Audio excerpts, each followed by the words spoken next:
এই ফেনী বাইরের থেকে ফেনীর দিকে যেসব স্বেচ্ছাসেবকরা আসতেছে উদ্ধারের উদ্দেশ্যে তাদের একটু কার্যকলাপ শুনেন ভাই। কোন আমরা কালকে সকাল ভোরে গাজীপুর থেকে আসছি এদের হেল্প করার জন্য। আমাদের স্পিড বোটটা ভেঙে গেছে ওই সদর হাসপাতালের পরে।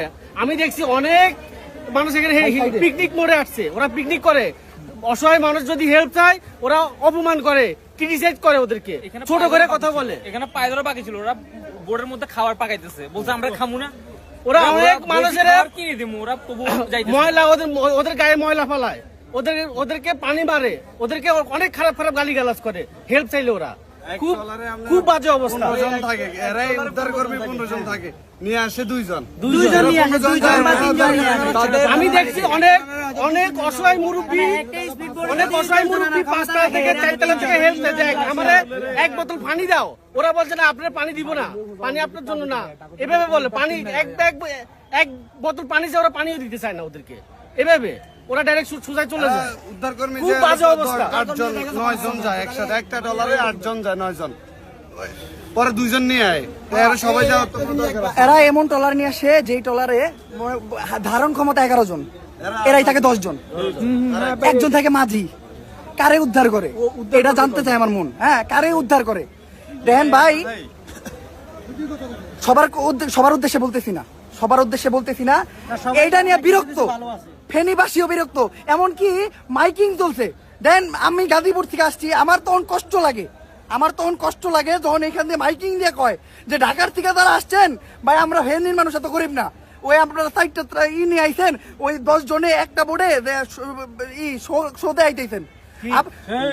আমার ভাই তখন বুকটা ভাইটা যায়, এনে সারাদিন চিল্লাইয়া, সারাদিন এনে খাইয়া না খেয়ে কষ্ট কইরা যখন দেখি যে কিছু মানুষের জন্য আমাদের গাজীপুর থেকে ঢাকার থেকে আসা মানুষের এইভাবে অপমান হয়, ওই রকম 10 জন একটা বোর্ডে 10 জন 20 জন করে যারা হয় তাহলে আমাকে অপমান হয়, তখন এই যে কুইলটারা ভাইটা জায়গা।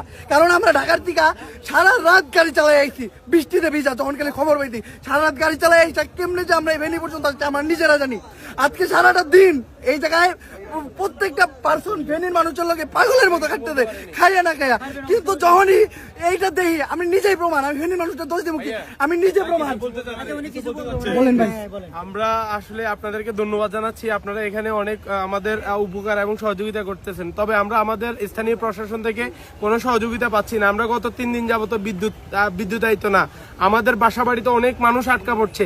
গ্রামের চেয়েও একটা বাসা বাড়িতে যদি আপনি 10 তলা একটা বিল্ডিং হিসাব করেন, সেই ক্ষেত্রে আপনার সেখানে প্রায় 10টা গ্রামের মানুষ বসবাস করে। আপনি যদি চিন্তা করেন একটা বাড়িতে সে কিন্তু সেখানে বিদ্যুৎ নাই, সেখানে কারেন্ট নাই, গত 3-4 দিন যাবত আমরা আমাদের বাচ্চাদের খাবার নাই, তারপর আপনার পর্যাপ্ত পরিমাণে শুকনো খাবার নাই, আমরা প্রচন্ড কষ্টে আছি। আমাদের ফেনী জেলার স্থানীয় প্রশাসন আমাদের কোনো সহযোগিতা করছে না। এমপি মন্ত্রীরা চলে গেছে দেশ থেকে, কিন্তু এই প্রশাসন তো যায় নাই। প্রশাসন তো দেশে আছে, প্রশাসন আছে, পিডিবির লোকদের আমরা ফোন দিয়েছি, কিন্তু পিডিবির লোকটা আমরা আমাদের কোনো সহযোগিতা করে নাই। মানুষজন নানান হয়রানি শিকার হচ্ছে, মানুষজনের বাসা বাড়িতে আপনার এই যে নানান ধরনের আপনার অভাব অনটন দেখা দিয়েছে।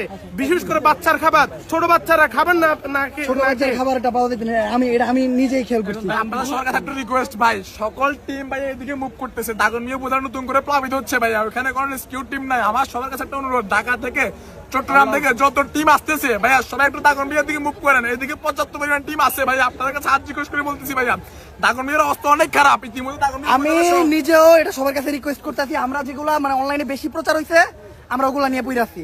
অনলাইনে যে জায়গায় প্রচার হইতেছে মানে আমরা ট্রেন্ডের খেলা খেলি, যে জায়গায় ট্রেন্ড চলে আমরা ওই জায়গায় যাই। এই জায়গায় তো ভাই আমরা আসি, আপনার অন্য জায়গায় যান। আর এই যে পানিটা নাইমা যাইতেছে, এই পানিগুলো যে জায়গা দিয়ে যাইতেছে ওই জায়গায় তো বন্যাই হইতেছে, ওই জায়গায় আগান। হ্যাঁ, আর এখন যারা আগাইবেন দয়া করে ওই যে বোট নিয়ে পিকনিক করতে নাই না ভাই, আপনি গুলো আমাকে অপমান হয়। হ্যাঁ, আমরা পারি না কানতে ভাই, হ্যাঁ আমরা পারি না খালি কানতে চিৎকার ভাইরা, দয়া কইরা আপনারা এইভাবে মুভ করেন না। একটা বোট নিয়ে আসবেন, একজন থাকবেন আপনারা, একটা থাকবো মাঝি আর একটা থাকবে এলাকার লোক। যদি এমনি পারেন আসবেন, নয়তো ভাই দয়া করে বাসায় থেকে খবর দেন, আল্লাহর কাছে দোয়া করেন, এই অনেক।